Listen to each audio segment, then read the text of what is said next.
All right, ladies and gentlemen, it is time for our main event. It's time to hear everything she has to say. So one more time, please get up for Emily Harsch. Hi, everyone. Thanks again for having me. My mic's on, correct? Good, okay. And I want to thank also Matt for inviting me specifically. I've gotten to know Matt and Scott a little bit through a monthly clergy lunch that we have. That's all inclusive clergy, people who are trying to be allies, people who are trying to do more inclusive work. So it's really great to see that blossoming in Cedar Valley as well. I wanted to theme today's talk a little bit around the idea of joy and celebration of LGBTQ issues and of our community, because I know that you've had some sessions recently. Oh, is my mic a little wacky? Is it there? Okay, perfect. All right. I am so used to technical difficulties. I give lectures and talks all the time, so totally fine. But anyway, I wanted to theme today's talk over the idea of joy and celebration of LGBTQ people and of our community, because I know for many people, a lot of times the first thing you hear when you think about LGBTQ issues is something negative. So for a lot of times we'll focus on the negative statistics, or you might think about something from our past that has occurred. So I do want to kind of challenge that narrative and think a little bit about celebration as well, and not just thinking about how we can do, or how we're failing, but how we can do better. And so this is kind of an abridged version of what I called Safe Zone Ally training on our campus. So before I do get into the joy, I do want to kind of talk about the reasons why we need to celebrate joy, or why that's a really big purpose. And that's because there are a lot of barriers to joy for queer and trans people in the world. So I'm going to talk a little bit about some violence, a little bit about suicide as well. So if you do need to kind of tune out for a second, this is your warning for that. But for the people in this room, go ahead and raise your hand if you have heard the word gay used in a negative way.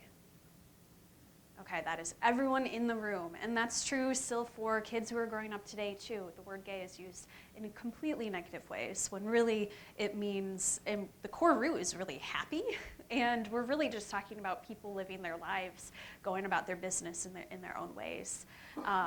So that's still something that's still very prevalent.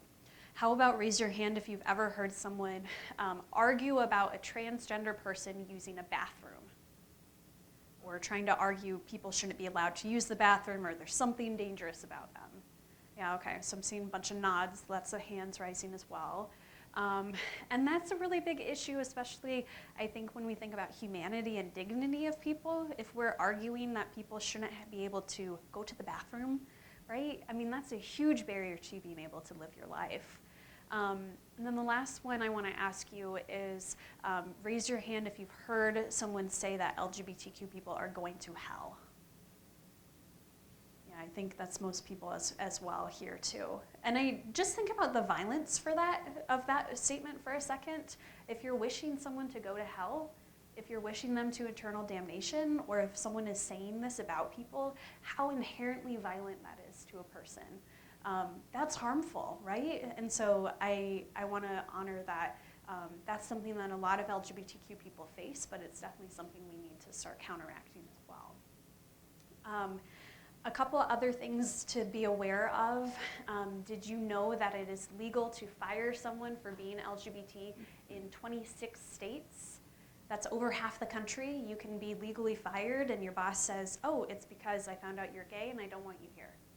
And in Iowa, you are not legally allowed to fire someone for being gay unless it's for a religious reason. So I grew up in the Des Moines area, and we had a school who fired someone for getting married to his husband. And that was completely legal, right? And so, again, a barrier to joy, a barrier to living your life, a barrier to accessing humanity. We also know that homeless rates amongst LGBTQ youth are very high.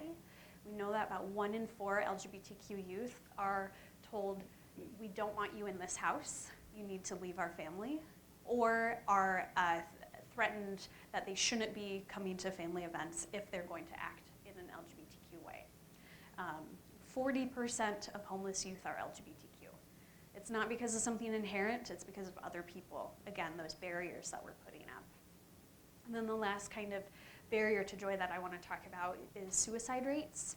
For transgender people, 1 in 2 will attempt suicide in their life. 1 in 2. That's not just having suicidal ideations, that's actually going through some of the processes.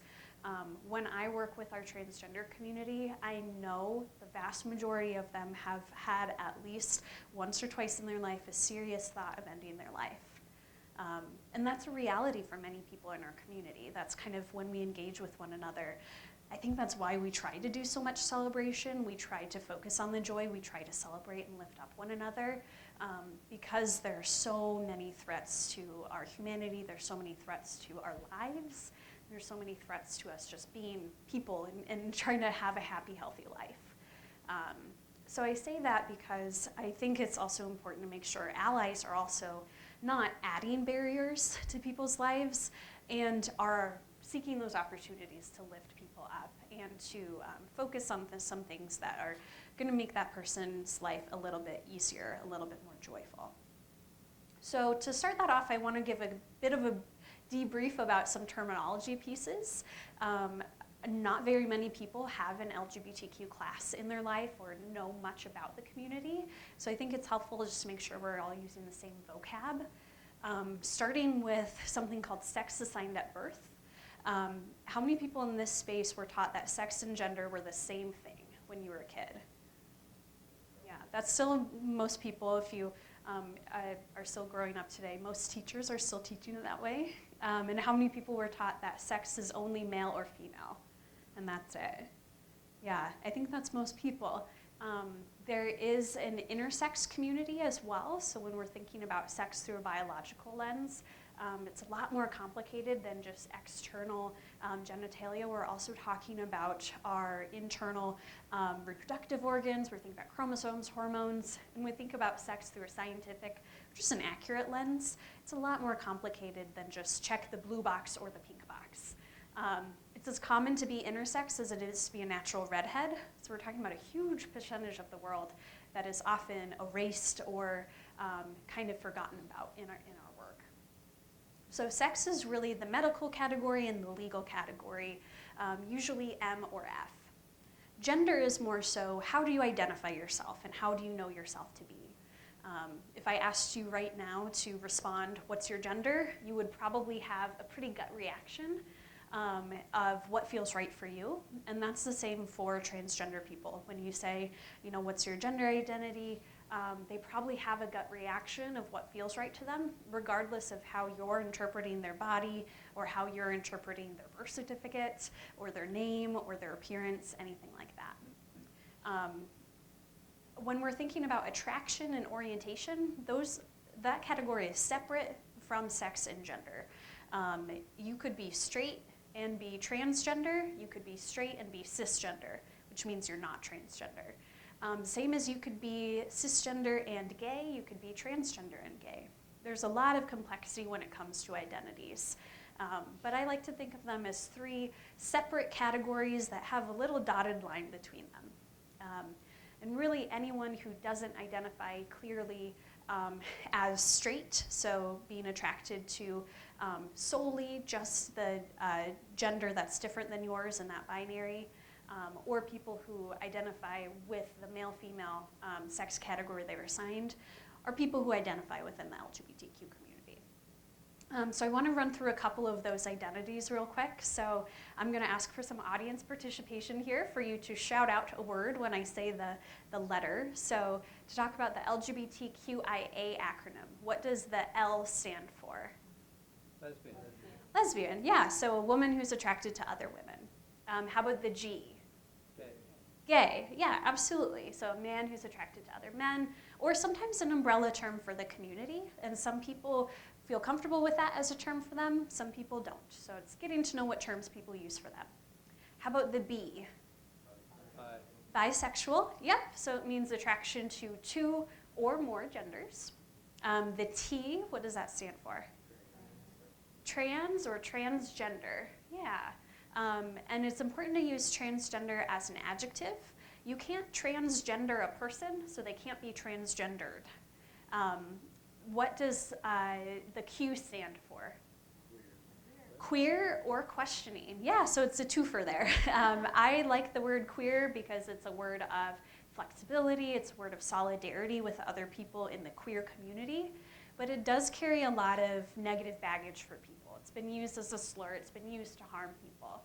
And so I never force people into identifying as a queer person, but it is a handy umbrella term to use for our community. The I said earlier, stands for intersex, which means you don't identify, or your body doesn't fit typical categorizations of male, female. And then has anyone heard the A? What does A stand for? It stands for asexual. So it means people who don't identify as experiencing attraction to other people. So that's just kind of the tip of the iceberg for some identities. There are so many more identities that are coming out as people are getting to know their experiences a little bit more and as language is developing more fully as well.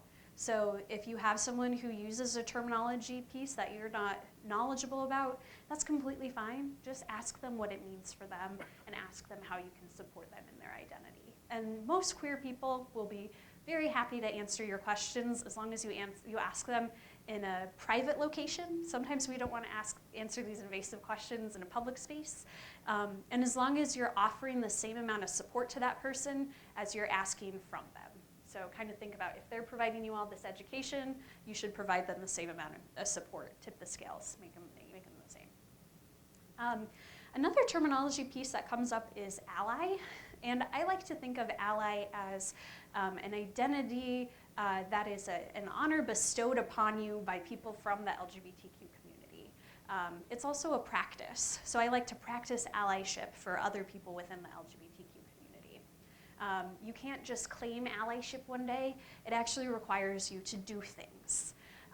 My training that I do on campus, Safe Zone Ally training, is public if you're interested in learning more.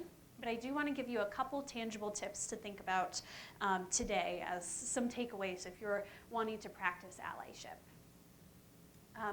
The first one for you to think about is to honor coming out as a time of celebration. A lot of people, when they have someone who comes out to them and says, oh, well, I think I might like girls, or I think I might be trans, or what have you with that, sometimes people will ask questions like, are you sure? Or why do you think this?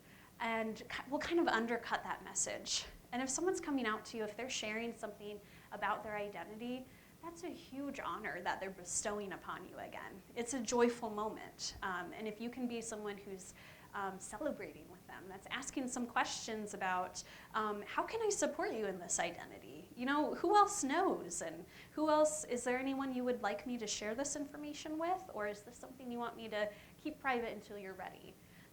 Can I help connect you to any resources? Can I help get you anything? Those can all be really positive questions to think about when someone's coming out. So treating it like the celebration it is. It's a huge sign of respect that someone might be coming out to you. A very simple thing you can do is just to thank them as well. They're saying more honestly about you as a person and you being a safe person that is hopefully going to be an ally to them than it says about them as well. Another thing I'd encourage you to think about is what are those visible and visual markers you're doing to invite LGBTQ people into your life and into your spaces. People aren't going to know that they're welcome unless there's some sort of an invitation. So for some people that might be hanging up a pride flag. For some people that might be having events like this where you talk openly about LGBTQ issues. A really quick tip that I like to use as well is when you're in new spaces or when you're trying to claim a space as safe and you're getting to know new people, introduce yourself with your gender pronouns. So I'd encourage you for a second to think about, okay, what pronouns do I use? It might be she, her, hers. It might be he, him, his. It might be they, them, theirs. There's a lot of different gender pronouns out there. Not everyone uses the pronouns that you might assume for them. And it can, again, cause that barrier to joy, barrier to humanity. When you use the wrong pronoun for someone And regardless of if you catch it or not, that's a little ding in that person's armor, right? That's a little kind of pellet of badness, really, that you're adding to their life. And so I do like to ask people what their pronouns are if I'm not sure, if it's in an appropriate sense. So a lot of times if I'm introducing myself and I share my pronouns, I might say, hey, my name's Em, I use she or they pronouns. What do you go by? Or it's nice to meet you. A lot of people will refer back and say, hey, this is what my name is and these are my pronouns. Or they might say, hey, this is my name. What the heck are you talking about? And so you could then take that as an opportunity to educate people about, hey, not everyone uses he or she pronouns. Not everyone uses the pronouns we might assume for them. I'm trying to practice allyship to the trans community, and so that's why I'm sharing my pronouns. It could be a very simple way to introduce people. But for the trans people in that space, and often LGBT people who are not trans also, a lot of times that's a clear invitation to, okay, yes, this is now my safe space. I can come talk to this person. This is a space where I can be authentically me. And that's huge. Then the last kind of takeaway I really want you to think about is trying not to be a barrier to someone else's joy, a barrier to someone else's humanity, and trying to take down those barriers when you see someone else putting it up. I'm going to share a quick story of recently I had an experience where I chaperoned a group of LGBT students at an LGBT conference. And everyone in this conference stayed at the same hotel. It was also the same hotel as a kids volleyball tournament. So we had a lot of LGBTQ people. We had a lot of unassuming people who had no clue what was going on. Another fun fact about a lot of LGBTQ people, not all, is that some people like to experiment with their gender expression in different ways, and that can sometimes turn into rainbow-colored hair. So there's sometimes a lot of different fun hair colors going on. So we just had this conference and we're checking out and we're in the hotel elevator going downstairs, and it was me and a family of 3, a mom, dad, and a little kid who was playing volleyball. And the dad immediately, when the door shut, goes, oh, well, did you see that there was this LGBT conference? There were a bunch of rainbow-haired weirdos downstairs in the lobby for breakfast. And so immediately I go, okay. Am I going to confront these people that I have no clue in this small contained elevator as I'm on my way to go check out of the hotel and drive 7 hours back to Iowa? Or what am I going to do in this situation?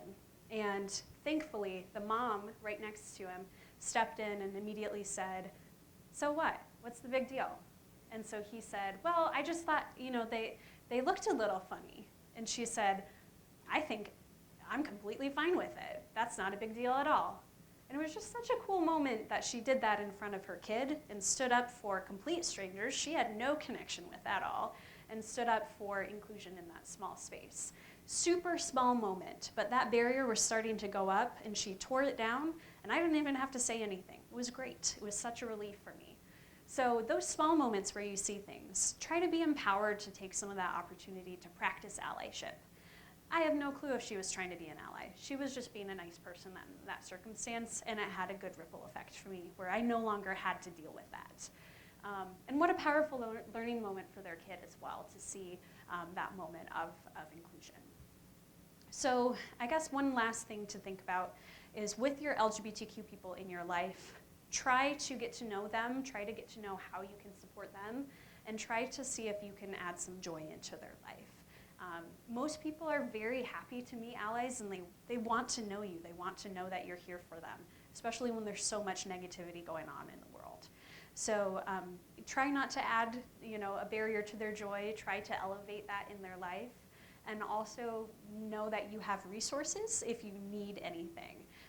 My email address is lgbt@uni.edu, and our website also has more information at lgbt.uni.edu as well. So if you need anything, let me know. But otherwise, thank you so much for having me tonight. And I'll turn it back over then to John. Thanks. Give it up for Emily Harsch, ladies and gentlemen. All right, well, I want to thank everybody for coming tonight. I know the snow getting bad. I know the temptation was to stay home and be warm, and so I appreciate everyone who came out tonight, and I'm so glad that Emily was our guest and our speaker tonight. And I want you to think about the lesson that she taught us tonight.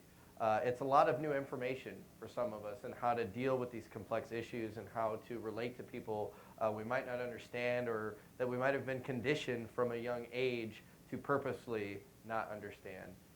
And especially within our United Methodist denomination, as we deal with the fracture over this very issue, I think it's important to take her lessons to heart and how we treat people and understand people and give people a chance to live as themselves. We worship a God that loves us for who we are inside and out, and I think this is a great chance for us to take steps to make sure that we love others no matter who they are or how they identify in that same way. So take that with you tonight and every day as you go out in the world and be Christ for one another. Have a great week, guys. Thank you.